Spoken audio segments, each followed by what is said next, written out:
Private Prissy Pants? Sir, yes, sir. Lieutenant Hefty? What are you doing on your iPod on guard duty? I'm listening to the default setting, sir. Default setting? Sir, yes, sir. It's a podcast where Jess and Gigi discuss people's default setting and how it's affected them, sir. Sounds like hippie liberal psychobabble to me, Private. It's actually really good. What are you doing on base? I'm your 5 o'clock humiliation appointment. I hired you for discretion. Catch the default setting on the Above Below Entertainment Network. This episode of Let the Hate Flow Through You is brought to you by Jess Faulstich. Hey, isn't that Jess Faulstich? Nah, that's Sailor Moon. That's Jess Faulstich. No, that's just a couch covered in cats. Oh, well, where's Jess Faulstich? Guys, I'm literally right here. No, Jess Faulstich has blue hair. No, Jess Faulstich's hair looked like she'd be part of the alt-left, if that were a thing. Didn't she shave her head? Just come see me every Sunday night at Avenue Tap House at 7 p.m. for the Red Light Comedy Showcase.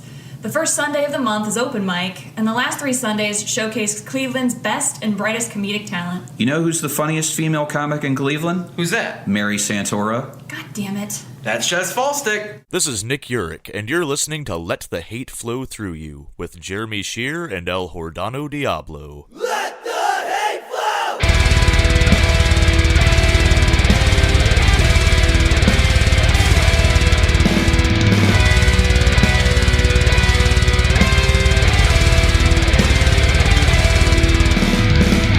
Available on the Lousy Weather Media Network.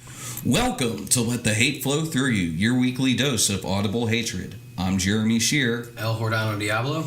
And this week, we're taking on something a little serious, so get your thinking caps on, and we will get to you momentarily. You sound like a fucking school teacher. Get your thinking caps on. Yeah, it's because we might be schooling people today.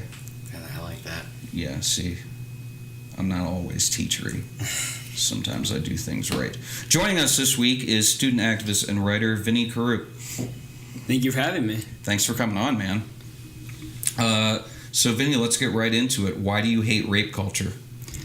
I mean, there's a lot of reasons. I'd be hard pressed to ask you back. What do you not hate about it? I mean, the truth about rape culture is that you have people who are acting ignorantly and thoughtlessly because that's what they've kind of been taught by what they see older students doing, and you have other people that are getting hurt. And these aren't just people on other campuses and other places, but they're people that go to all of our schools that are friends and our neighbors. And it's not. There's no real benefit to it. Let me put it that way. Well, the benefit that I would argue, and only for the sake of argument, is that in dealing with this, you're steeling yourself against, when it becomes a bigger problem once you get out off campus and onward in life. So basically, you deal with it on a small level on a campus, but when you get out past that, you've already dealt with it on a small level, and now you're dealing with a whole shit ton more of it.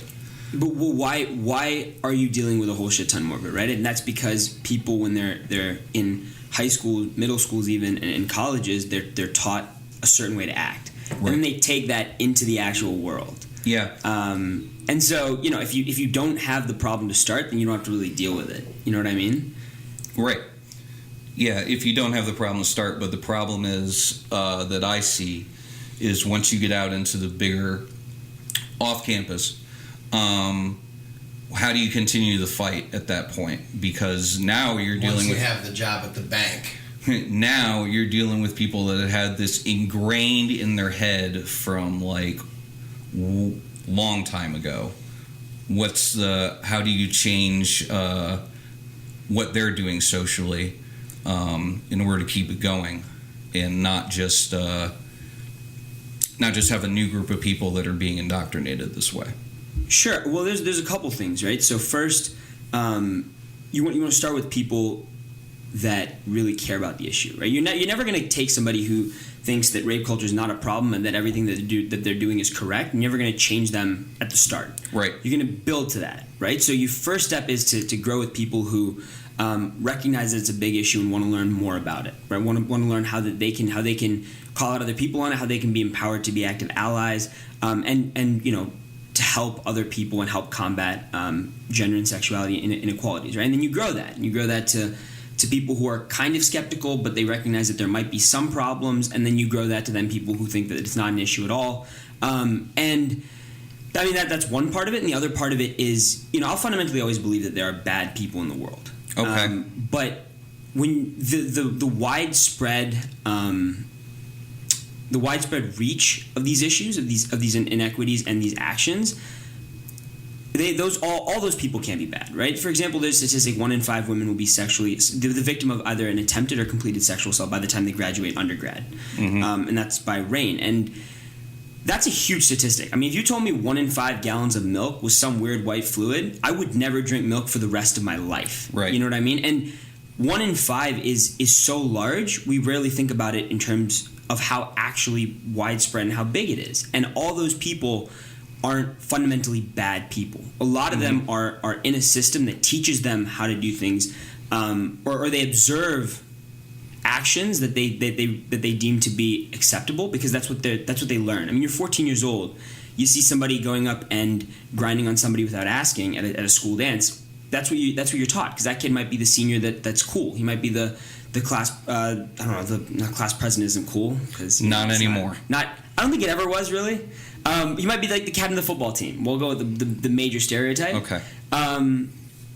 And you watch that happen, and then these people are thought to think, okay, that must be what I'm supposed to do. Mm-hmm. And there's always going to be bad people, right? Asking how can you stop all the bad people in the world? Well, I'm not Superman. Yeah. And I don't even know if Superman could. You can fly around fast and zip lasers out of his eyes, but if you've seen Batman vs Superman, he couldn't save that. Yeah, he couldn't save that. However, I'm sure if Superman put his mind to it, probably involving his freeze breath, he could stop all crime in the world. Just freeze. For some reason, I was about to jump in, and I thought you were going to say he could stop Batman. I'm like, Batman outthinks him every time. Can we not talk about this? Because you're wrong. No, Superman. If Superman wanted to kill Batman, he probably could. There's a movie on that. There literally was a movie made about that. Yeah, but it was done. Awful. It was terrible. It was done wrong. Horrendously bad. And who wins? And nobody wins. Batman wins. No, let's be honest. Martha wins. Yeah, that's who it is. Which one? Exactly. Yeah. That's exactly. Not the one who died at the beginning of the movie. No, there you go. So Superman, I guess, wins since his mom is still technically alive. That brought back a lot of bad memories. Are you talking about flashbacks from that movie? No, not flashbacks from the movie. Just everything that was going on. It's 3 hours long. It's probably it feels like an eternity, honestly. Yeah, I know. I napped a couple of times. I actually like the. I went through puberty during it, honestly. I like the. I've never seen that before. I actually like the extended version more. No, shut the fuck up. I actually like the extended version more because it actually adds story to the movie. Whereas when I saw the theatrical version, it literally just felt like scenes chopped fucking together. And well, they tried to make the DC superhero movies like music videos for some reason. 3-hour-long music video. 3-hour-long music video. There you go. Getting back to the serious issue that we're here to talk about. Yeah. No, I think our goal is to it is twofold, right? Is to empower people to speak, because there's a lot of people that have had not only personal experiences but have voices, have knowledge, and have the interest to share their thoughts and their ideas and their expressions on these issues, because they've dealt with it either firsthand or through one degree of separation. I mean, these issues are everywhere, but there's also another whole category of people who are incredibly just ignorant to them. Mm-hmm. And I mean, I'll be the first to say that was me going into high school. Going into high school, it was like this idyllic place, and I was like, these problems don't exist. And the fact that there's that stark difference, and the way that students are taught is mostly, well, not only it varies entirely by where you go to school, but also you paused. Yeah, I paused there because I think you have how can I put this? people's pyramids and needs are different at different schools. So I think, it's less of a problem in some areas because it's being dealt with by student bodies and, by people that are interested in the issue. But in other places, it's just like, we're trying to figure out where to eat, so we don't really care. No, definitely. Yeah. I 100% understand that. I mean, there's definitely certain demographics, certain places where these issues are more talked about, and they're on the forefront of discussion. You have a lot more people that are involved in that. And I mean, it's sometimes like crazy to see the difference because like where boarding school I go to, these issues are talked about, and if somebody calls somebody else, gay, like it's an insult, people are going to take offense to that. You know what I mean? But there's a lot of campuses when I'm talking about friends that I have at home who use it almost without even thinking about it. You know what I mean? They, you're doing something like, oh, that's gay, and you're like, I still use the word retarded like that, and I know I shouldn't. Like, I don't, but retarded, I still do, and people yell at me all the fucking time. They're like, you can't say that anymore. I'm like, why not? But because it's it's retarded. That's what I was thinking. Yeah, he didn't say it out loud. Yeah, no, I'm just saying, like, I can recognize things in myself, though, that I, need to change. Unfortunately. You just don't give a shit about changing them. I've changed quite a bit. Thank you very fucking much. It's terrifying to see what you were before that. Oh, no, it was, we both halved. Halved. Halved? Yeah, that's... I've halved a verb. No, it's it takes a lot of effort in order to change really ingrained behaviors like that, especially because for a long period of time it was like fag was just the acceptable insult. It was just the new, it was just like breathing at one point, and now. Things have calmed down a little bit, which is nice, but it's difficult to get out of that behavior when you've been saying it for so long. But it can be done.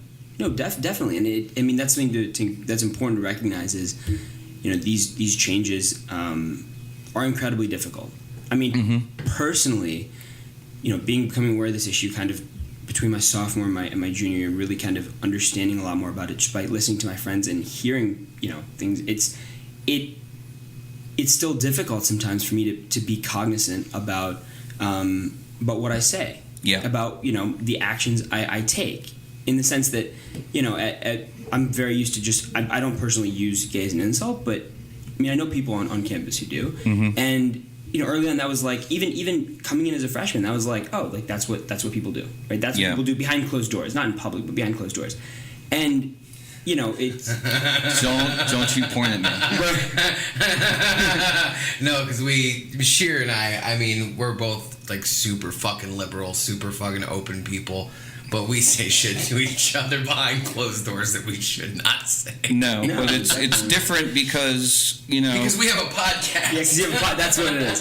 You have two actually. Yeah, it's some behind closed doors stuff. With comedians gets a little out of hand because we know our audience. It's another comedian. They're just sick fucks like us. So it's like you can play more with language in that sense. But we know we're good boys. We don't go out in public like marching on people's goodwill by saying nasty things. That's a start. Yeah, that's hands down. That's a start. Yeah. Well, I mean that's pretty much where it's gonna get with me personally. Because, I just have to interact with so many different people. I can't go, I want to deal with you because you say that behind closed doors. But I definitely don't want to deal with you if you're like that in public. No, yeah. Because there have been a couple of things lately where somebody in Indiana, of all places, said some...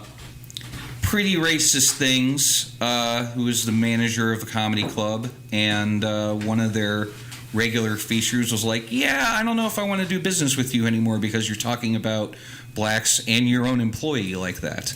So that's where we're at. It's like if we find out things like that happen, it's like, we're not going to do business with you. But, you can't necessarily write somebody off because, they occasionally drop an F-bomb. No. I mean, and it is Which F-bomb?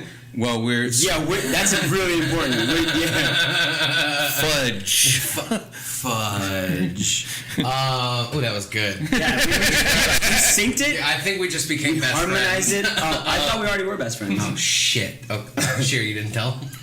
No, when I walked out of the room for a minute to go get coffee, and I heard Sheer go, "Yeah, if you're gonna be like that behind closed doors, I'm fine with that, but out in public," and my mind just went to like you talking to a gay person like that. Behind closed doors, if you want to be gay, it's fine. But if it's out in public, I can't talk to you. No, it's honestly, I think where a lot of people's problem with is they just don't know enough gay people. Once you start meeting a bunch of gay people, it's like, oh yeah, don't talk like that, you idiot. Yeah, you mean to people that say homophobic things. You don't mean talking to the gay people, right? No, I mean people that say homophobic things. Okay, good. Okay, I'm cool. not. No, it's because you said he was like when you. It could have been misconstrued. I just want the audience, all two people listening right now, to just know that you're not a homophobic human being. That you mean that when people say homophobic things, they shouldn't, because there's a lot of people that are affected by it. No, I'm scared of the gays. I have a tasty asshole. No, stay away. Scared. When people say homophobic shit or racist shit for that matter, like I'm definitely a part of that. If you see something, say something. Like I firmly believe that. Like if you're saying racist shit, I worked before. The job, not the job I work now. It's a much more. What's the word I'm looking for? Professional and diverse. Diverse is a good word. Diverse crowd. My old job though was like. So wait, did you have the patch of pubic hair on your chin at that point too? Oh, I still do. Oh, yeah. okay. Yeah, that's his look. He did that on purpose. Can you believe it? Is when most people talk bad about It's difficult. They die that day, and not by my hands.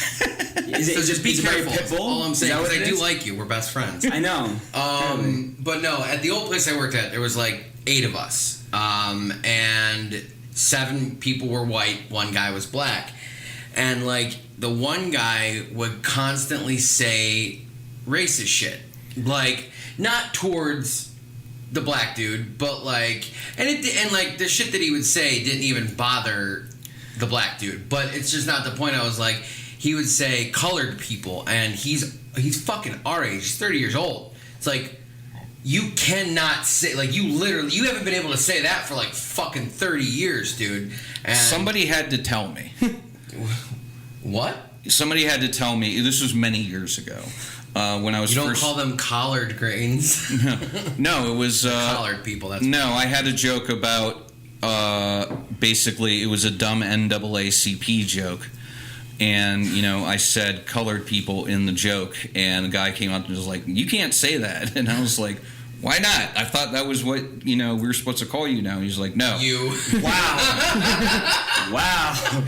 Jeez. Yeah, he was an African American gentleman. We're still good friends to this day. But he had to tell me, because I hadn't, even raised Unitarian, I had no idea that you weren't allowed to say colored people. It was just something I had to learn. No, and I mean, I think it's important to kind of come back to what you're saying about how, especially now with the advent of social media and increase of communications, like you can reach a lot more people, and right. You are talking about it. What the comedy club owner that was racist and kind of his client did is possible now. It's happening now. We're holding people accountable. Yeah. And I think that's incredible. I mean, movement's focus is by students, really, with the focus on being for students. Really, I mean, anyone can really engage with our content, but it does target kind of a high school, college demographic. Okay. Kind of like what I was talking about, an effort to hopefully change the conversations going forward. Right. And the generations up and coming. Because you're right. I mean, my dad always says, I cannot believe I just cited my dad in this. Wow. he says, habits, when you get rid of the H, you still have a bit, and then when you get rid of the A, you still have bit. And he's like, it's hard to get rid of habits, right? And so, like, it's understanding that, but then... It's hard, but it's not impossible. No, and it's necessary. It's 100% necessary. I mean, just because something's hard doesn't mean you shouldn't do it. That's what she said. Anyway, back to it. Or he said, totally fine either way. Michael Scott moment. Totally fine either way. That's what she said. Or he said. He said. I mean, either, and I think, it's important that we recognize that it is difficult and that it is tough, but that, it is necessary. And the hope is, like, nipping in the bud that, like, you don't have, when people, especially in high school, colleges, as kids are starting to get away from the home more, figuring out more who they are, it's important that they understand that their actions and their words can really affect somebody. And that you might see people on campuses, and these are your friends that you're talking about, people that you walk, that you see in the hallways, that you walk around and you see, and they can be smiling, but that doesn't mean they haven't been affected. Whether or not they're just closeted and they haven't felt comfortable enough to come out yet, or whether they've been harassed or assaulted. I mean, that's not okay, and it is up to us to hopefully spearhead the discussion about changing that, because the way a lot of people are taught is fact-based. Like, this is the law. This is the law. This is the law. And I think the Bible and other religious books also say this is the law, and that fucking I don't believe in. So there's even mental health professionals that take a hardline stance of, if you didn't call the police, then it wasn't a crime. Yeah. Mental health professionals who say that? Oh yeah. That's fine. They shouldn't be mental health professionals. Exactly. Man. Oh yeah. No. Oh wait, I know what you're talking about. Mm-hmm. Yeah. No shit. Oh yeah, I forgot about that. That happened to you. Yeah. That's fucking bullshit. Yeah. That's a great therapist. You should keep seeing that therapist. No, I stopped seeing her. She no longer practices. Oh, I wonder why. Yeah. Genius. But no, like you were saying, like kids are coming up in more of a culture where, like, they're having to be, like, they're being more directed in that way of, like, you don't say shit like this to, and I mean, obviously there's both sides of the spectrum, but I do think that, like, what do you mean? It's like, for example, obviously I have siblings that are twins that are 14 years old, raised by the same parents as me. Growing up, my parents are old school. They say shit they shouldn't say. But, like, as my siblings were growing up and I became more aware of stuff, I, like, when my little brother would say faggot, and I'd be like, don't say that. That's not okay. Like, you're going to say that around the wrong person, and you're going to hurt somebody's feelings, and you're not the type of person that likes to do that. And as they've grown up, and my other sister as well, she's 6 years younger than me, she almost got into a fight in the bar the other night because Riley, some dude kept calling another guy a faggot, kept saying it over and over again. So Riley jumped in and was like, hey, fucking don't say that. Like, that's not okay.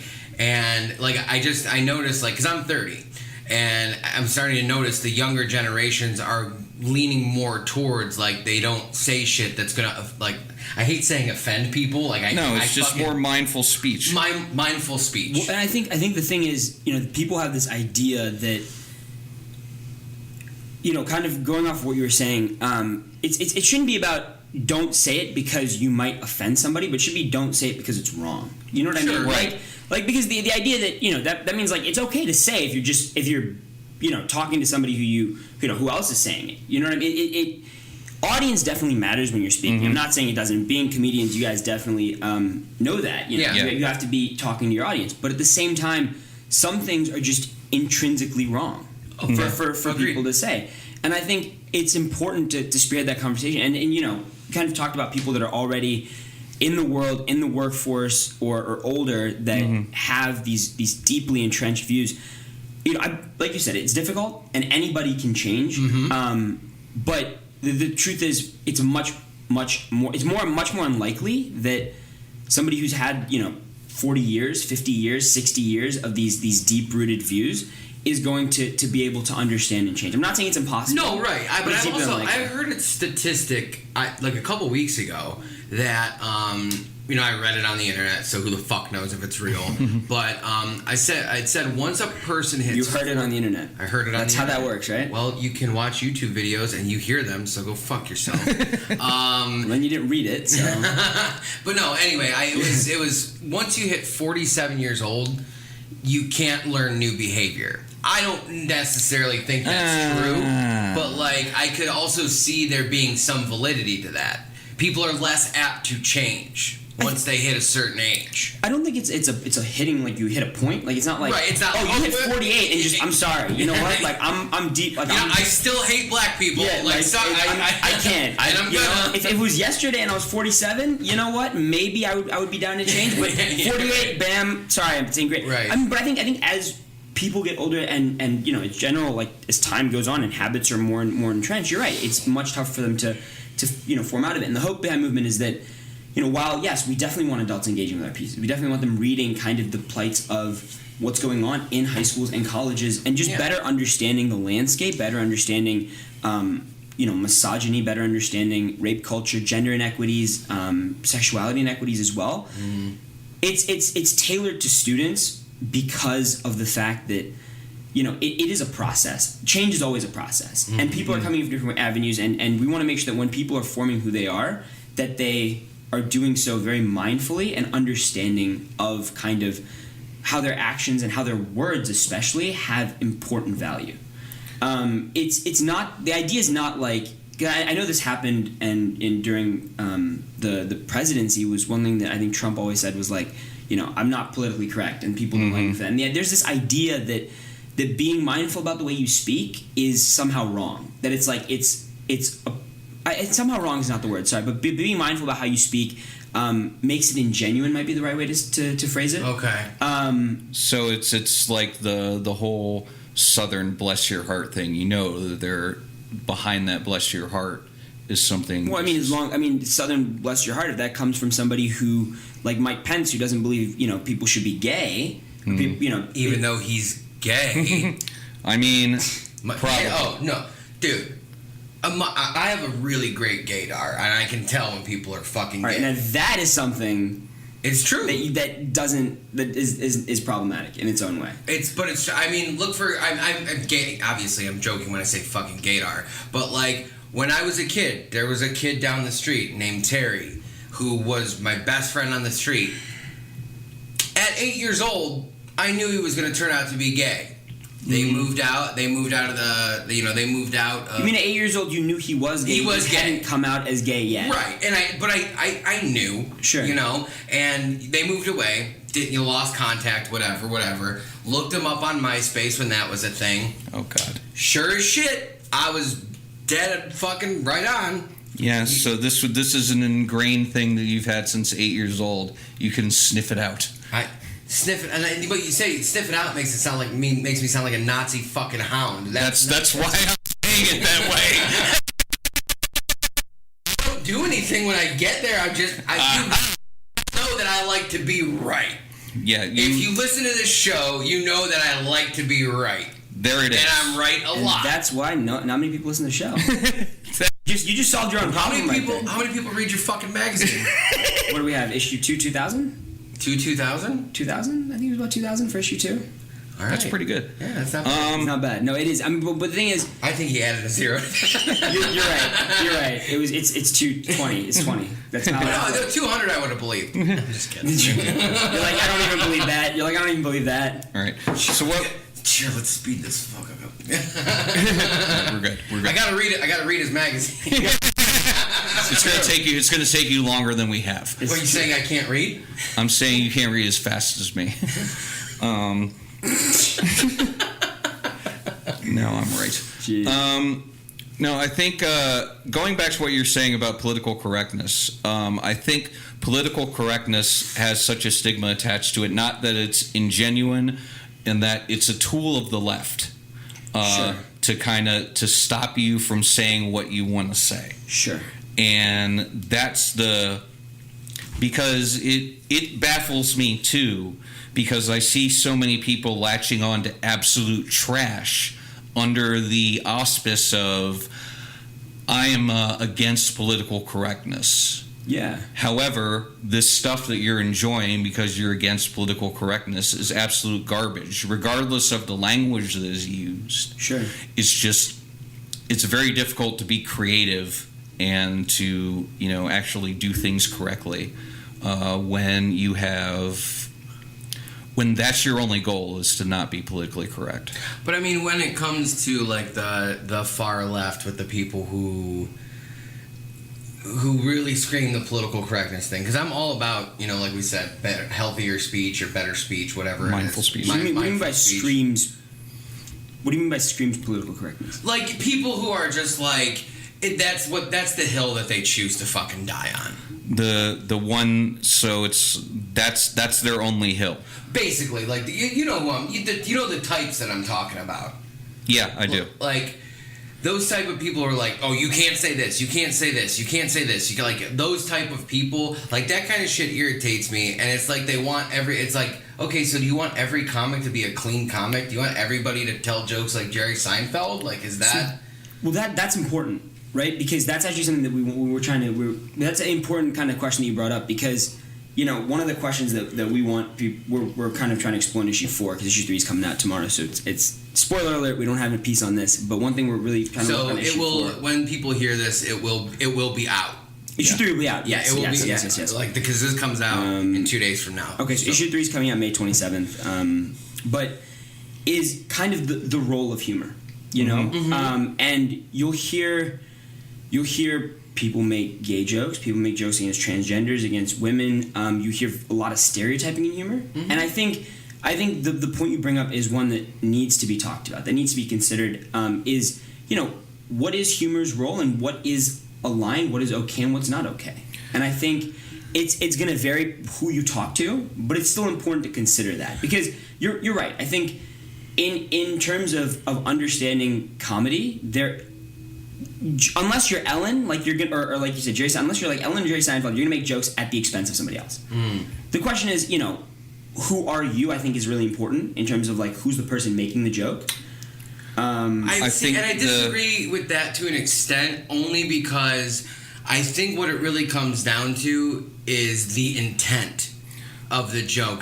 Because a guy like me, a white dude who says something that is gonna push the boundary a little bit, I'm gonna receive blowback from that, which is fine. I mean, as performers, we're supposed to receive blowback from stuff. But I don't know if you're a Dave Chappelle fan, but that's exactly what I was gonna bring up. His fourth special that he just did on Netflix, like the last one. The one where he jewels like the whole time. What's that? He like jewels the whole time. Is that the one? The one where he's at that small little comedy club and he's sitting on the stool. And smoking cigarettes. It's an e-cig, right? No, he smokes cigarettes on stage. He's allowed. You're talking about the special where he makes the transgender. That's the one. That's the one. He's like, let's trick him into sex. That's the one I was talking about, right? Well, he says in the fourth one, he said now is and he Dave Chappelle's. I mean, he's a fucking legend. He has probably the greatest living comedian, and he says in there, he's like, look, comedians, because obviously there was comedians in the office, there was in the audience, there was comedians in the back. He was like, it is now our time, because they want to take. I mean, Trump wants to take. There's two schools of thought as to who's taking away whose free speech.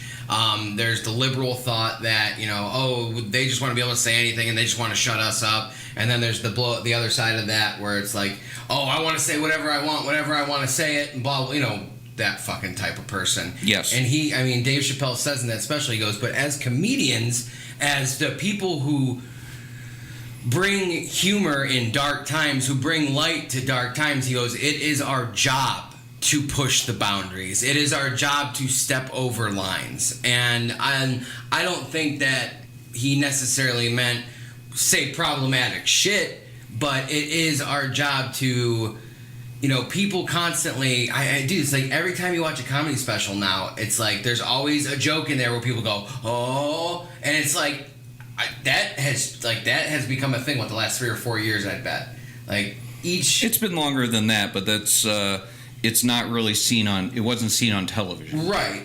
And because people would cut those jokes out and shit, but like it's just it's weird now. Like every time I watch, I mean, even Michael Che. Do you know Michael Che? Yeah, from Saturday Night like Live. his stand-up special. Yeah. He does it like a few times. People are like, "Oh," and he's like, "I can say whatever the fuck I want to." He's like, "You guys paid to get in here. You paid to see me. You know who I am." Like, and I agree with that. I feel that comedians, like I said, I'm not saying that you have to go out of your way to be a fucking asshole, but you are supposed to push the boundaries. Because if you're backing off of that, then we're not doing our job correctly. Well, there's boundary pushing, and then there's boundary pushing just for the sake of boundary pushing. Correct, Yeah. which I disagree with. That's the problem that I have, is that, you know, people are making, let's call them problematic jokes, because I don't want to pigeonhole them into one type of joke or another. Sure. Problematic pigeonhole, that's your next record. Problematic pigeon. Yeah. Well, I just quickly want to say, you guys are stuck on a Saturday morning with an 18-year-old in your uncle's house, is that right? Yeah. Recording this, you're not doing your job right. So I just want you guys to know, I love you to death and we're best friends now, but just a heads up. Sorry, keep going. Yeah, no, you're definitely right about that. No, it's... I'm just being an asshole. we know. That's what this platform is for. There you go. The problem isn't necessary, because he can't have like the black sword of death hacking down every usage of a word, every premise, every instance of a premise, so to speak, because there are people that are talented enough to craft something wonderful out of that, from a perspective that you've never even considered. But there are people that are pushing those boundaries just for the sake of pushing those boundaries, and that's where I'm having the problem. Sure. Because it's like, why are you wanting to hurt people for no fucking reason other than that's what you do? Sure. I completely agree. I mean, I think anything without thought is careless and reckless, and therefore whether it's in humor and comedy, whether it's in journalism, whatever it might be in, it's incorrect. And I think people need to think about it. I think the thing is, pushing the boundaries is important. Mm-hmm. I think it's important to have discussions about these issues, right? About where the lines are. But it's also important for comedians, I think, and everyone when they're speaking, to be careful about what they're saying, what that implies about people, what that implies to people, and what that says about people as well. And a lot of the times, though, you don't know what exactly you're saying when you do a joke until you do the joke. I mean, but however, I disagree to some degree with you, because I do think where you're writing from. Like, if I say... you know where you're writing from, but it matters more how people are going to take it. For example, it matters. It does matter more, because your job is to make people laugh. Your job is not... No, exactly. You not speaking is going to make enough people laugh, don't you worry. But what I'm thinking about, though, is like... For example, and this is a word I don't really fucking use, it's like tranny. If I used tranny in a joke, but not in a sense that I was like, ew, gross. Like if the implication, if where I'm coming from and writing from is not to, it's the audience's job, I guess, to interpret it the way that they're going to interpret it. And but you might find when you do that joke that they're going to take it away that you didn't intend. And it's important that you understand what, like, the implication behind that word, how it's used derogatorily, right? For example, I get it. If you made a joke and you said the N-word, but you meant it not detrimentally, you can't, like, that's impossible to do, because that word itself was created. I don't use that. No, I know. I'm not saying you do. I'm not saying you do. Like, I totally understand that, but I'm saying in general. Or like the other F word, you know what I mean? Right. That we've been talking about. Flower. That's you got it. You freaking got it. No, but I mean when using. Don't say that F word. Yeah. when using when speaking, it's important to understand like where that word comes from. You know what I mean, and how systemically it's been used as not only an insult but also a very derogatory term to refer to an incredibly marginalized group of people. Yeah, agreed. And I think 100%. that's really important when considering what we talk about, right? Privilege is important. I think that's something that people take offense to, and I don't really understand why. People really get mad. It's like, to call a white male privileged. Some people you watch it happen, they get really offended to that. And it's not saying that their accomplishments are undervalued, but it's saying that from the position of just where they're at, they've been given a lot more opportunity, and their voice carries a lot more weight usually. I have a theory about that. The word privilege itself is problematic because Agreed. the history of that word is that you're born into wealth, not necessarily any other advantages. It's just used to refer to wealth. So you apply that word to this concept and try to sell it to poor people, they give zero fucks because we're using the wrong word. Okay. And I do believe, white privilege is a thing. I understand that. Yeah, I mean, but it's not saying there aren't other factors of privilege, right? Like socioeconomic status. I mean, in general, there's a lot of other aspects of privilege that do exist. Mm-hmm. But I think it's important to understand whenever people are talking about it or even listening to understand where they come from in that spectrum. Mm-hmm. And if you're a very conservative, rich white male, understanding that you haven't really interacted with people who have been affected by these issues, whatever they're talking about. Whether you're talking to a member of the LGBT plus Q plus community, whether you're talking to a woman who's talking about gender discrepancies in the workforce, whether you're talking to a poor person about the issues that they're facing in general. I mean, it's important to understand that for those people to understand that while they might be rich and wealthy, that doesn't mean they understand the plights of others. And it's incredibly important for people to step back and listen, because I think what we have right now is, in general, is a system of clashing heads. Mm-hmm. We talk about liberal versus conservative, Democrat versus Republican. It's this idea that it's two fronts that are just coming together and crashing together. There's not really a sense of discussion when you have our president delegitimizing media sources, and then you have people poking fun of that, incredibly so, and it's this dynamic that what we try to do is say it's not a partisan issue. For us, it's not a partisan issue. It's just people are being affected, people are being hurt, and people are having to live with the results of that for their entire life. And I think it's important to point out before we go what exactly the nature of that hurt is, because I think that's where there is some disconnect. Sure.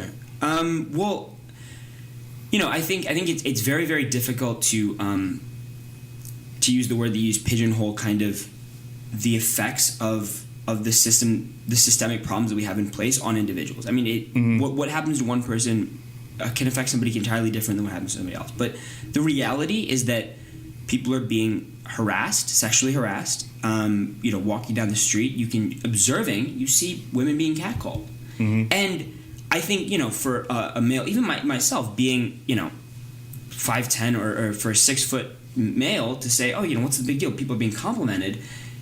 You're also talking to individuals, these women that are being catcalled or being harassed or called after are usually not that big. They're not that strong. They can't defend themselves in that regard. And you have not only people being sexually harassed, you have people being sexually assaulted. And I mean, the reason I'm stuttering, the reason I'm not giving much concrete details about how people, what that hurt is because I personally have been very lucky in the fact that I have not been personally affected. Mm-hmm. So I have no right or no place to say that this is what happens. This is how people react to it, or even this is how I react to it, because I've never been in that position. But going on movement and reading kind of some of the pieces there, I mean, the after effects of being sexually assaulted carry throughout some people's lives. Yes. And it affects them mentally, it affects them emotionally, it affects them with the subsequent relationships that they can have. And sometimes they let their teeth rot out of their face so that no one will ever touch them again. That's what he did. Oh, that's what you did. Okay. But I mean, in general, also meth. That's something else too, I guess. But I mean, in general, it's tough to say, what that hurt is. I mean, the reality is people are afraid to come out as being either gay, bisexual, pansexual, transgender. I mean, they're afraid to do so because they don't know how they're going to be treated. Right.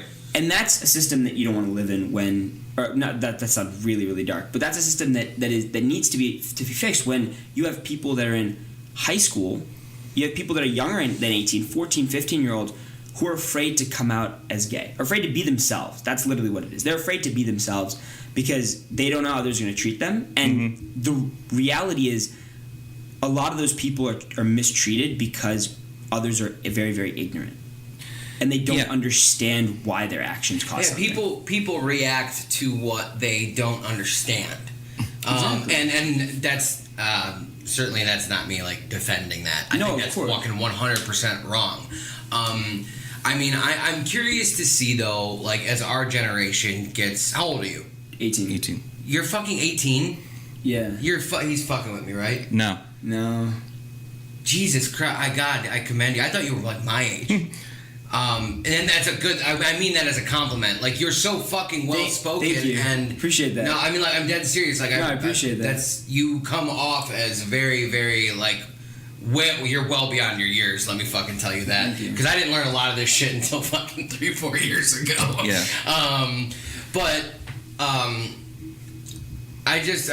People my age. I'm curious to see as your generation gets a little bit older and starts to have kids, and kids your age now. I mean, I like seeing where the tide is changing. People are speaking out more, and I really, really, really respect that. And I'm curious to see as the population grows from your age group, like that's when things are really going to change. I think because a lot of the old's going to die off. Like a lot of the problematic politicians are going to be dead, and I don't think the majority of maybe kids your age. Did you just graduate, or when did you graduate? Last year or high school? I'm still in high school. You're still in high school? Yeah. Jesus fucking Christ! You're graduating. When I was talking about high school and college, like the whole time, you thought I was like 30? No, I thought you were talking about college. I thought you were talking about like you were. You just chopped off the word high school. Yeah, you just totally. I said high school and college, so I assumed that like. No. Oh no! I mean that's fucking. I mean, dude, like now my perspective is like completely changed. Like, I'm like, holy shit! Like you got your shit together, and fucking good for you. That's fantastic. I'm just a good actor. That's all.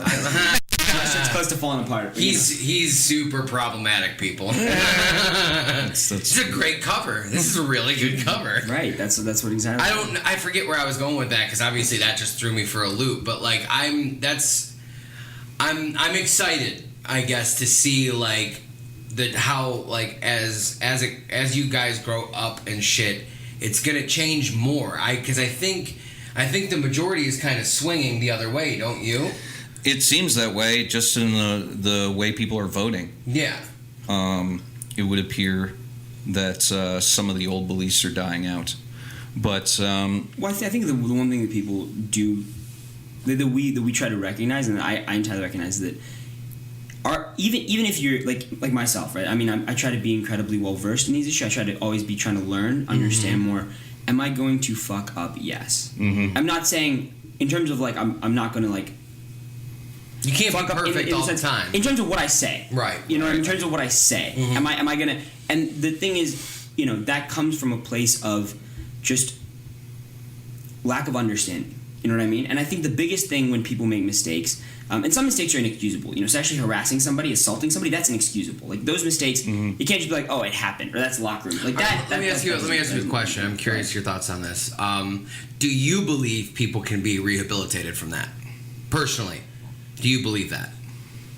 What do you mean by rehabilitated? I think once they assault somebody. Once they assault somebody, do you think that they can change? So the person being the actual assaulter. Yes, the assaulter. So, what are your thoughts on that? My thoughts on that are actually. So first of all, yes, I think in general rehabilitation is possible. I didn't believe that until very, very recently. But what I will say is this: I will say that the cases of people assaulting other people, sexually assaulting other people, that we hear about is not anywhere close to the reality of how many times it's happening. I think a lot of people don't actually know that their actions are causing certain things. Mm-hmm. I don't think people actually are even aware that they are sexually assaulting somebody else, or that they have sexually assaulted somebody else. And that's a huge problem. Like if people aren't aware about it, that's a big problem. And the reason I say that is because a lot of the pieces that we've received, especially a lot of the survivor stories that we received, they involve situations that I have explicitly heard other students talk about, but in an entirely different light. So, for example, somebody who might be incredibly affected, the other person might be saying, like, I got with her yesterday. You know what I mean? And his friends might be congratulating him about that. I think like a lot of people don't understand that. And reconciling that, as we come to terms with it, and we say this more eloquently than I'm about to say, but we say this is that, recognizing that the people reading, the people editing, the people in general engaging with movement, or in general really anywhere, might have been a proponent of this culture by either being ignorant, by staying there and just kind of being silent while something else occurs, by being a bystander, a passive bystander. I mean, that's a reality that we have to face. Yeah. And I think, you ask people, can people be rehabilitated? I think that's the problem is that a lot of the times these things are happening without there's no acknowledgement that there's been something that's done wrong. Exactly. So people how don't are you even supposed know. to rehabilitate somebody when they don't know that they're wrong? Exactly. And I think the tough thing and the hope, though, but also the difficult hope that we have is that people, when they're given a space kind of that they can engage with in their own privacy. You know what I mean? Like, it's not like a meeting you have to go to where, you have to be surrounded. You can read these pieces, on your phone, on your computer, in the privacy of your own home or your dorm room. Is that the people will recognize that their own actions might have affected other people. Mm-hmm. And I'll be the first to recognize that, I have been silent when my friends have called other people gay as if, it is a bad thing. Kind of, being like, oh, it's totally gay. I'd be the first to recognize that at a point of shame, but that, the first time I saw a group of lesbians, a lesbian couple. A lesbian couple at my school kissing. Mm-hmm. And this isn't like the lesbian porn, totally overdone kind of aspect, but like a genuine just lesbian couple kissing. My first reaction was, oh my God, that's gross. Really? That was my first reaction. Yeah. But that's because I was so ignorant to it. And then, but immediately after that, I thought about, I was like, why was I grossed out by that? Yeah. And it was that because I hadn't been exposed to it. Right. And I had been showed in kind of, being part of the Indian community, you don't really talk about these issues at all. Okay. Right. It's kind of like you're going to study and you're going to study and you're going to study, and then, at like 22, you're going to find like the love of your life and you marry them, and like that's going to be it.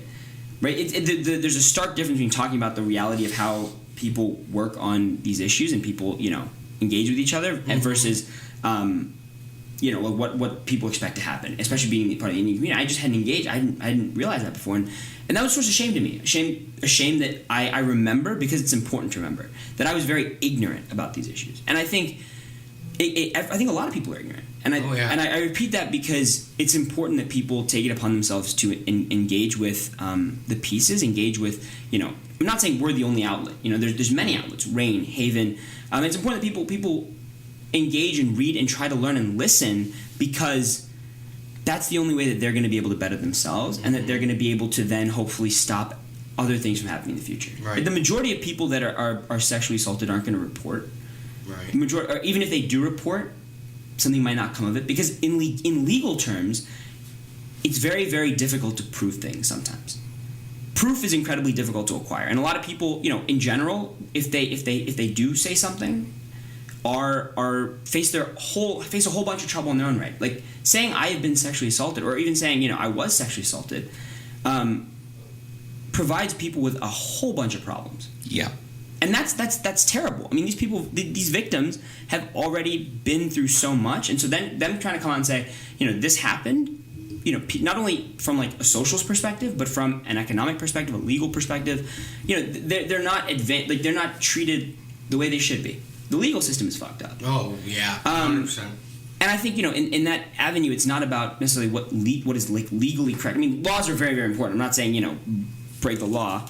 Laws are very, very important. It's not necessarily from like a legal perspective of what's right and what's wrong, but understanding that the way we interact with each other is much more nuanced than that, and coming from a place of understanding is important.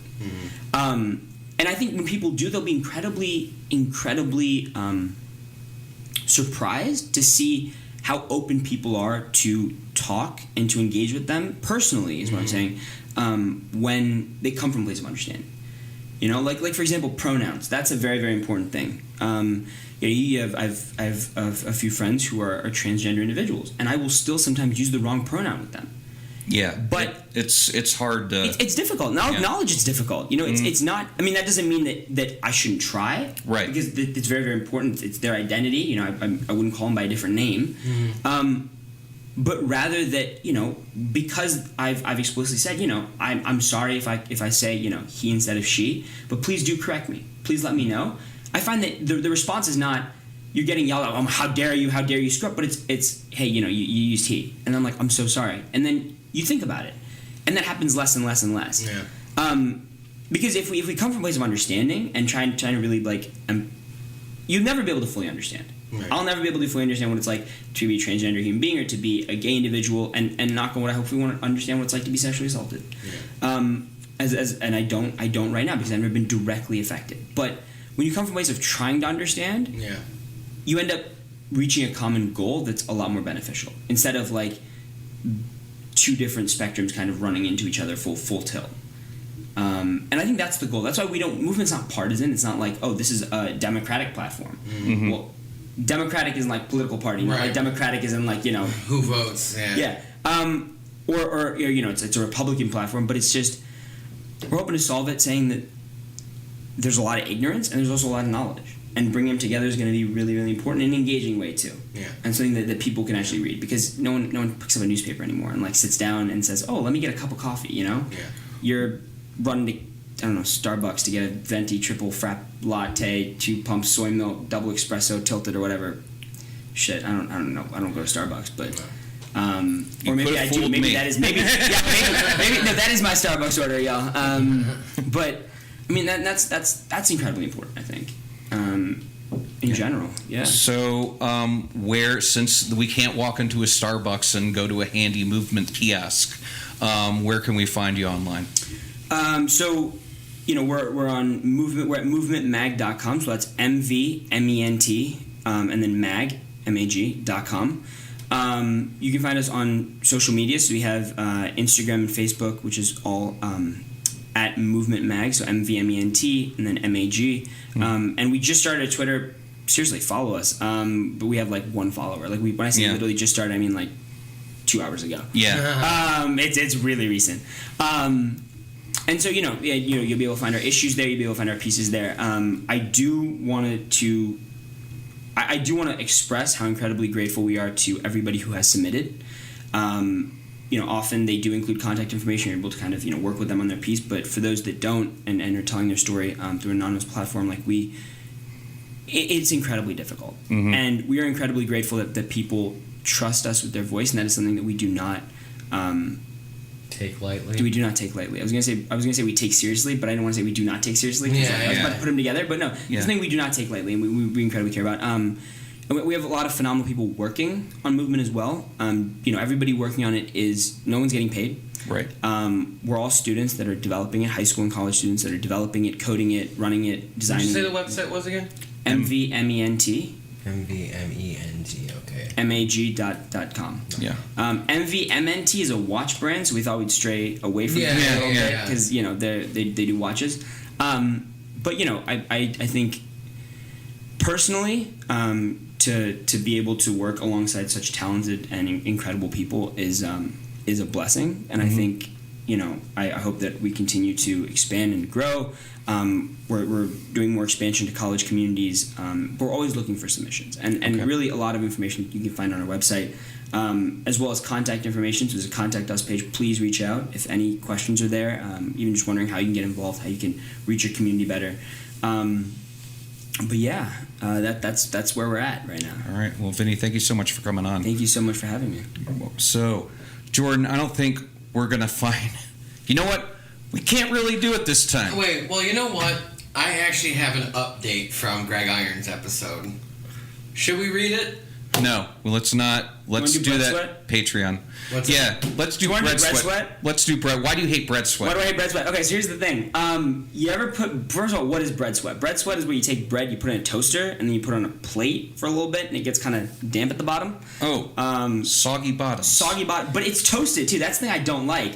First of all, I don't understand how that happens. Like, I just don't get it. Like, I don't understand how bread sweat exists as a thing. Well, that's called science. Maybe Exactly. you'll learn that in science class this year. You're right.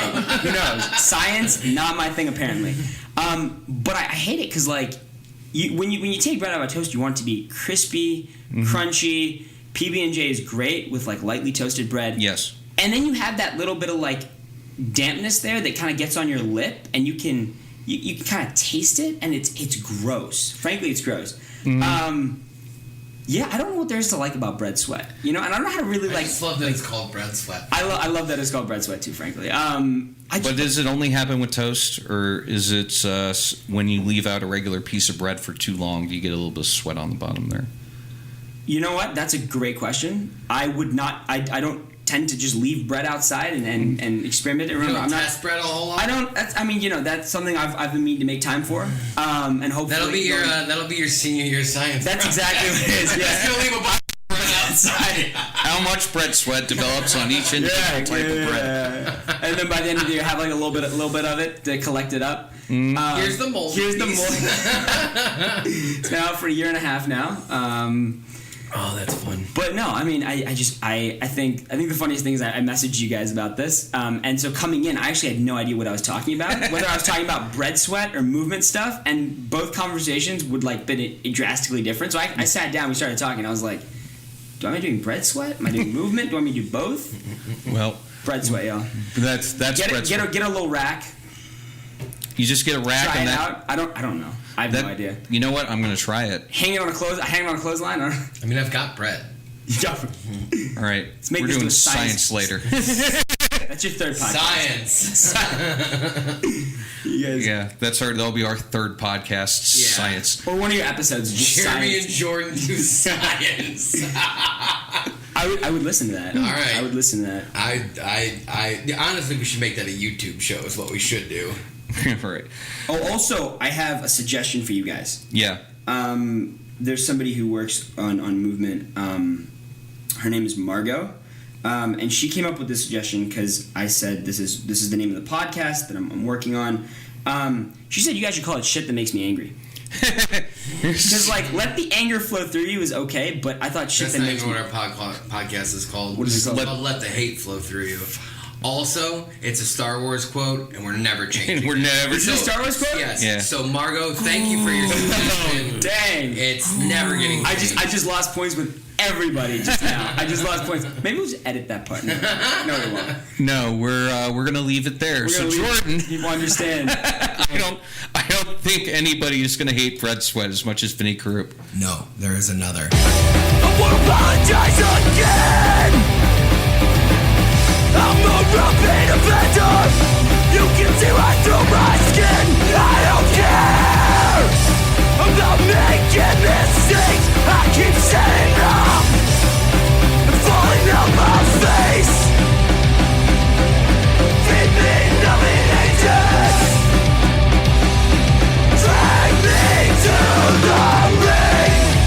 Another discharge may burn. Diagnosed in drunkenness. I keep my bruise and my brain and under the punches. And I was meant to take. This has been a Lousy Weather Media Network production. Find new episodes and archives at lousyweathermedia.com.